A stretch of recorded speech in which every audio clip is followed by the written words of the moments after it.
टकू भाई, अपने पति की गैर हाजिरी में तुम पराये मर्द के साथ सोई हो, उसका बच्चा भी आपने कोख में लिए घूम रही हो। ऐसा कसूर कभी माफ नहीं किया जा सकता। गांव वालों की मांग है कि तुम्हें गांव से बाहर कर दिया जाए। तुम्हें अपने सफाई में क्या कहना है?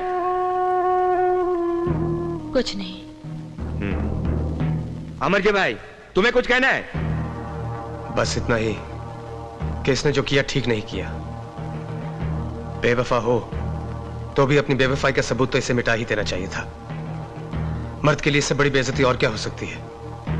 अमरजी, तुम रुक जाओ, मुझे बोलने दो। पहले तो इसे बेवफा नहीं होना चाहिए था, और अगर होती भी तो किसी का बच्चा कोख में लिए अपने पति के सामने आकर उसे जलील नहीं करना था। इस बात में हमने कोई रियायत बरती तो बर्बादी होगी। इसे गांव निकाला मिलना ही चाहिए। इसके चरित्र पर दाग है, पूरे गांव पर दाग है। निकाल दो इसे, निकाल दो उसे। हाँ हाँ, निकाल दो उसे। रुचि भाई,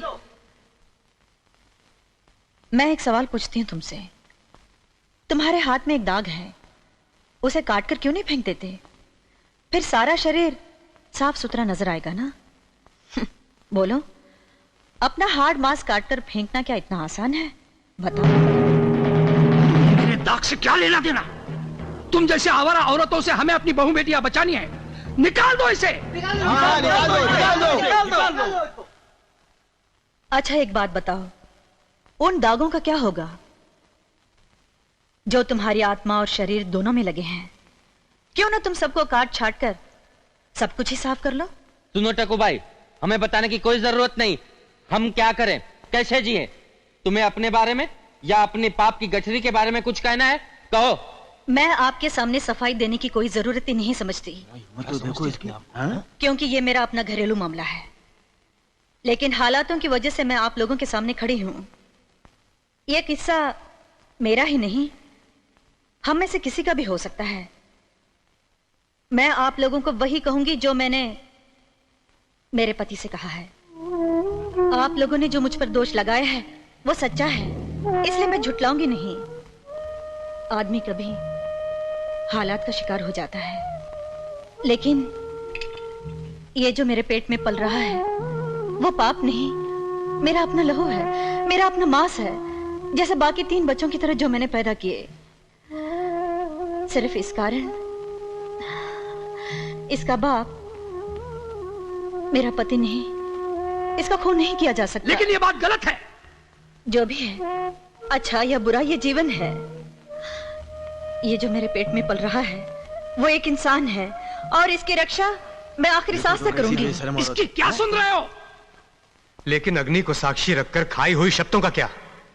ब्याह का बंधन इतनी आसानी से कैसे तोड़ा जा सकता है? ब्याह भी कोई... तुम लोग क्या जानते हो ब्याह क्या है? अगर ब्याह और ब्याह के बंधनों को इतना मानते हो तो ब्याह की इज्जत क्यों नहीं कर सकते? अगर इस कलयुग में ब्याह जैसी चीज जिंदा है तो मत भूलो, हम औरतों की वजह से है। और कोख में पलने वाले बच्चे को क्या पता कि ब्याह क्या है?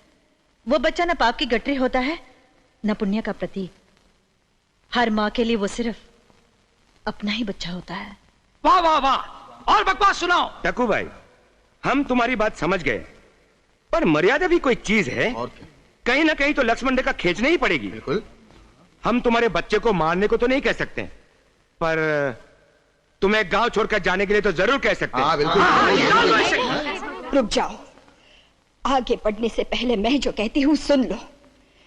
तुम में से ऐसा कौन है, मैं पूछती हूँ, कौन है ऐसा जो हमारा न्याय कर सके? हाँ हाँ, बोलो बोलो। तुम में से ऐसा कौन है जो चरित्र की मर्यादा की बात कर सकता है? तुम समझते हो कि सिर्फ तुम ही इंसान है, तुम्हारी ही जरूरत है और हमारी नहीं। हमारे लिए तो लक्ष्मण रेखा है और तुम्हारे लिए नहीं। तुम चाहते हो कि तुम्हारी बीवी तुम्हारे साथ वफादार रहे, पर तुम खुद नहीं रहोगे। क्यों? इसलिए कि तुम मर्द हो। तुम समझते हो कि तुम्हें ही सभी हक है। मोटी भाई, हम समझते हैं कि हालात क्या है, उन्हें दौड़ाने की कोई जरूरत नहीं। हमारा समाज ऐसा ही बना है। समाज? कौन सा समाज? ये समाज बनाया किसने? तुम मर्दों ने। हाँ। तुम्हें पता भी है हम औरतों पे क्या बीतती है? साल भर खेतों में काम करती है, तुम्हारा घर चलाती है, बूढ़ों की देखभाल करती है, तुम्हारे बच्चे पालती है। दिन लंबे और रातें सूनी, और हमारी ये दुखती हड्डियां, काम काम और काम, कहीं से आस नहीं, कहीं से मदद नहीं। तुम क्या समझते हो हमारी रातें लंबी नहीं है? बहुत लंबी है। ऐसा जीना तो कुदरत के भी खिलाफ है।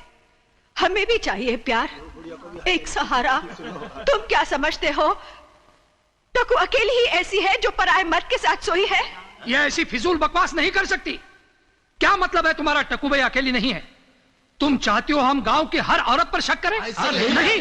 रुक जी भाई, जरूरी नहीं है कि हम सब पर शक किया जाए, लेकिन याद रखो हम में से कोई भी शिकार हो सकता है उसी कमजोरी का, जो तुम या किसी और में भी हो सकती है। लेकिन तुम्हें क्या, तुम तो अपने आप को माफ कर लेते हो इंसानी कमजोरी कहकर। क्या वही कुदरत के कानून हम पर लागू नहीं होते? नहीं, जिसने पाप किया है उसे सजा भुगतनी पड़ेगी। रूप जी भाई, ये तुम कह रहे हो? हमें पता है तुमने धनी के साथ क्या किया था। हमारे लिए मौत या बेइज्जती ही हल है क्या? तुम क्या समझते हो कि हम तुम्हारी बेजान जमीन जायदाद का हिस्सा है, मौज बस्ती के खिलौने जिन्हें जब जी चाहा कुचल दिया? या तुम समझते हो कि हम तुम्हारे तबेले में बंधी गाय भैंसे हैं जिसे तुम अपनी नस्ल की बढ़ोतरी के लिए इस्तेमाल करते हो? हम भी इंसान हैं, हमारे साथ भी इंसान की तरह व्यवहार करो। अगर हम गुनाह करें तो हमें सजा जरूर दो, लेकिन वही सजा जो गुनाह करने पर तुम अपने आप को दोगे। सुनो, मेरी भी सुनो। मैं ये तो नहीं कहना चाहती कि हर औरत पराए मर्द के साथ सोना शुरू कर दे, लेकिन कभी कभार तो ऐसा हो ही जाता है। और अगर हो जाता है तो क्या एक ही हल है? आत्महत्या, धनी और कनके की तरह? हमें कीमत मरकर ही क्यों चुकानी पड़ती है? क्या हम इससे ऊपर नहीं उठ सकते? और मैं पूछती हूं, हमें सजा किस बात की दी जा रही है? एक ऐसी इज्जत की जो तुम्हारे पास है ही नहीं। मोटे भाई, बहुत हो चुका। अगर टकू को निकालना है तो जरूर निकालो, लेकिन याद रखो हम सबको भी निकालना होगा। अगर वो गई तो हम सब भी जाएंगे। हम सब चले जाएंगे। फर्क पड़ता है। हम चले जाएंगे। हाँ, हम भी जाएंगे। हम भी जाएंगे और हम सब जाएंगे। ये क्या पागलपन है? गांव से निकालने की बात कर रहे हो? हमें तो जिंदगी से ही निकाला जा चुका है। चुप हो जाओ, चुड़िया मत खनखनाओ। तुम्हें पता है तुम क्या कह रही हो? और क्या? चिल्लाओ मत, हमें मालूम है हम क्या कह रही है। और अगर आज तक हम चुप रहे तो वो हमारी मेहरबानी समझो। शहर में तुम जो जीवन बिताते आए हो वो किसके बल पर? हमारे बल पर। तुम सारे मर्द जो बंबई जाते हो अपने सूने बिस्तर पर बेचैन रहते हो ना? हाँ हाँ, बताओ, अपनी कमाई का कितना हिस्सा अपने पूरे परिवार को भेजते हो और कितना उन बंबई की रांडों पर उड़ाते हो? और जो बीमारियां तुम्हें उन रांडों से मिलती है उनकी दवा दारू पर कितना खर्च करते हो? कहो तो नाम गिनवाऊं? हम सब जानते हैं तुम लोगों में कितने कोनाजी छिपे हुए हैं और उनके साथ नाता जोड़ के कौन शाप भुगत रहा है। और वो जो बीमारियां तुम इस तरह बड़ी पंचायत में मुझे बदनाम नहीं कर सकते। अगर सच को सह नहीं सकते हो तो यहाँ से चले जाओ। हाँ तो बताओ मेरे वडनेर के इज्जतदार मर्दों, कौन सा समाज तुम्हें अपने बहू के साथ सोने की इजाजत देता है? और खेता जी, तुम तो पंच हो, तुम्हें शर्म आनी चाहिए। वो छोकरी धारा अपनी पोती के समान है और तुम? बस बस, हमें और नहीं सुनना है। नहीं सुनना? शर्म नहीं आती? 2 औरतों को खाकर अब 70 साल की उम्र में नई शादी करने चला है। परसों नहीं गया था वो 13 साल की लड़की रेवा को देखने? ए मोटी भाई, बहुत हो चुका। गड़े मुर्दे उखाड़ने का ना कोई मतलब है ना जरूरत। बस करो मोटी भाई, बस करो। मैं किसी पर कीचड़ उछालना नहीं चाहती। मैं तो तुम्हें अपने गरेबान में झांकने को कह रही थी। जब खुद पवित्र नहीं तो दूसरों में गंदगी क्या ढूंढते हो? अगर तुम चाहते हो कि हम सीता बनकर रहे तो तुम भी राम बनकर रहो। तुमने कभी सोचा है हम भी अकेले रहते रहते कितने थक जाते हैं? जीने की लड़ाई में आग, पानी, हवा का अकेला सामना करते हैं। बंजर धरती का सीना चीरकर अनाज उगाते हैं, वो भी तुम्हारी मदद के बिना। अगर तुम्हें हमारी जरूरत है तो हमें बीवी बनाकर अपने साथ रखो, अपना दुख सुख हमारे साथ बांटो। अगर ऐसा नहीं कर सकते हो तो चलो फूटो यहाँ से। हमें इससे कुछ लेना देना नहीं है। जिसका जोखिम है वो साधे। हाँ चलो चुप रहो। मोटी भाई, ऐसा नहीं किया जाता। मैं तुम्हें बताती हूँ क्या किया जाता है और क्या नहीं किया जाता। नहीं नहीं, बहुत हो चुका। बस बस अभी। सुनो, इज्जतदार कहलाने वाले पंचों, बताओ तुम में से कितने हैं जो जानते हैं कि वो अपने बापों की औलाद है या सीधे साधे हरामजादे। सिर्फ इसलिए कि यह औरत ईमानदार है, सच बोल रही है, तुम उसे सजा देना चाहते हो। तुम क्या समझते हो कि हम औरतें इधर उधर सोने की इजाजत या हक मांग रही हैं? हम उस चीज की बात कर रहे हैं जो प्रकृति ने हमें औरत होने पर बख्शी है। तुम्हें क्या पता एक औरत को अपने बच्चे को त्यागना या मारना कितना दुख और दर्द भरा अनुभव हो सकता है। ऐसा करने वाली तो कई वजहों के लिए ये करने पर मजबूर हो जाती है, ज्यादातर तुम्हारे या समाज के डर से।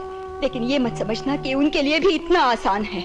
मुझे दिखाओ एक औरत जो अपनी मर्जी से हंसी खुशी से अपने कोख में पलते हुए बच्चे को हटा सकती है। औरत जान देती है, जान लेती नहीं। जाओ जाओ, चलो फुटो, घर जाओ। इस देश में और भी बहुत बड़ी समस्या है गौर करने के लिए। मैं तो यही कह रहा हूँ।